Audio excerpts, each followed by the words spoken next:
want a giant sticky note. Daydreams. That's all the sticky notes I have around the house reminding me of things. I can just Yeah, have one. just get sticky.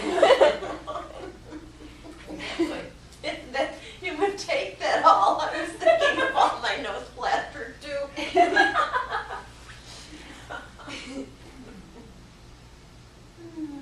Okay, so you can get up if you want, or if you don't want to, that's fine. You can sit. Tell me, give me a synopsis in 5-ish Go minutes. for it, Jennifer. Okay, class. The teacher. I love this. This is why I never became a teacher. Okay. You'd make a great teacher. I know. The kids would fall asleep like halfway through the whole lecture. Okay, I'll just talk about what I got out of our conversation, our discussion, when we were talking about the future. I felt I learned a lot about how each of us view the future differently in each generation. I saw that my parents' generation viewed it in a different way than I viewed it, and my children will grow up viewing it differently than I do. It also made me appreciate where I am right now in my life and want to appreciate the things I can do now, because with the health issues, sometimes you tend to look at what you can't do instead of what you can do, and I know in the future those things are going to get harder and harder. It kind of got me a little excited about the things I want to pursue that I've kind of forgotten about. I didn't write that down, but it's true. And I might revisit that a little more often now that my girls are getting older, and maybe start making some real plans. And that's about it. Any questions? When will you be calling your tourist advisor? Would you like to join me? Sure. Next. Very nice. Very nice. I'll just ditto Jennifer. Because we all are in different age groups, and we all think of the future in different ways. But one of the things that I said is what next, and I said to appreciate the now, the present, to appreciate everything that's right in front of me, right at the moment. My grandchildren, my kids where they are, and, you know, my marriage, my life with my friends, and where I am with my friends, and all that. And then the next thing I said was I'm grateful for all the things I've experienced in life, because that's, you draw on a lot of your past experience as how you look to the future, I think, in some areas.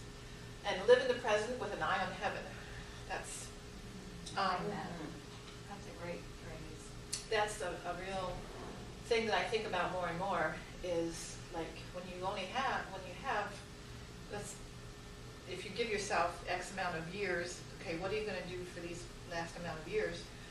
And I would like to have my goals as to live to serve others and share the gospel as much as I can. And that's not always easy for me. And it's easier to serve others than to share the gospel.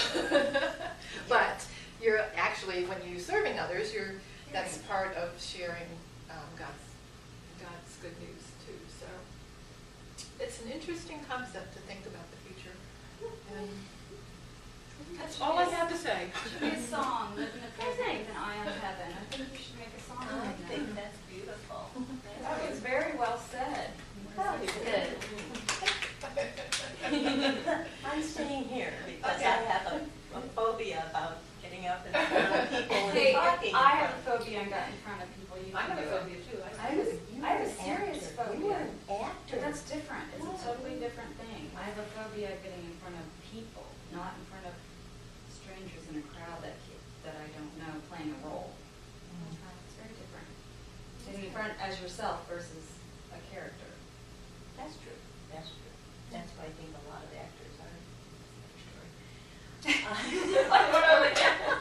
We don't get out much. Boy, I guess it really. Margarita's at my house. Noticing what the two of you have said, I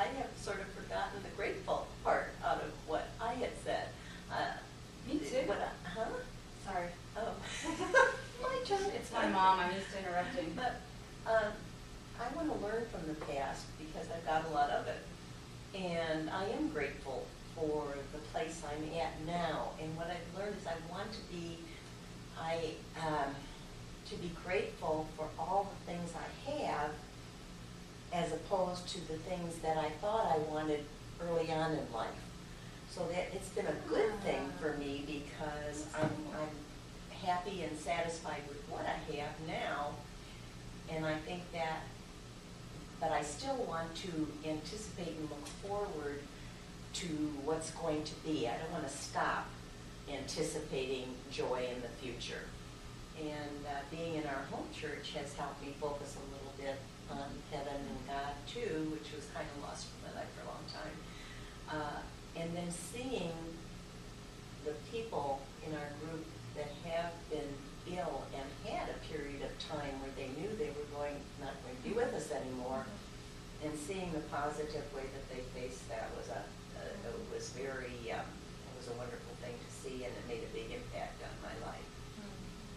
So I want to try to focus positively on the future. I don't want to give up and stop anticipating the future. And I don't want to live in fear of things going wrong and all that, but I do want to be aware that maybe sometime things will change, and to live with that change and be positive about it, or to make it work positive even if it's not. And to move on to next stages of life. That's one thing my mom always taught me too. My grandma always said, you have all these different stages in life. You can't be fearful because they're all life. That's what life is. Moving on to different stages. Yeah. I wish I could feel Don't that get way comfortable. though. Yeah, don't get comfortable because it changes all the time. And if you get, if a lot of bad things happen, there's still positive in those bad things, but it's an awfully hard concept.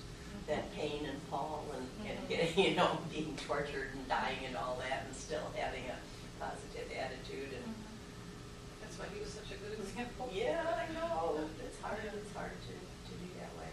And to live your life the way God would want you to live it. That's what I've gained more now. There was a long period of time where that you wanted to be a good person and live it, but it wasn't necessarily because it was God's way. And now it's more a focus that, and you can relax a little bit too when you put that. Takes the pressure off. Yeah, it does. That's what It does. my what now needs to be is stop focusing on where I think I should be, and like I said, appreciate where I am instead of worrying about what I need to accomplish, and just appreciate where I am and be grateful for the past. And like you said, I like what you said about the thoughts, when you were younger, the thoughts of your plans for the future, if they didn't turn out, even though they didn't work out, because obviously nothing we plan really works out because that's life, but I thought that was interesting that you are still satisfied and content with the life you had. I think that comes with life experience too, and then to be, in a Christian situation again. Because there were a lot of years, and I'm sorry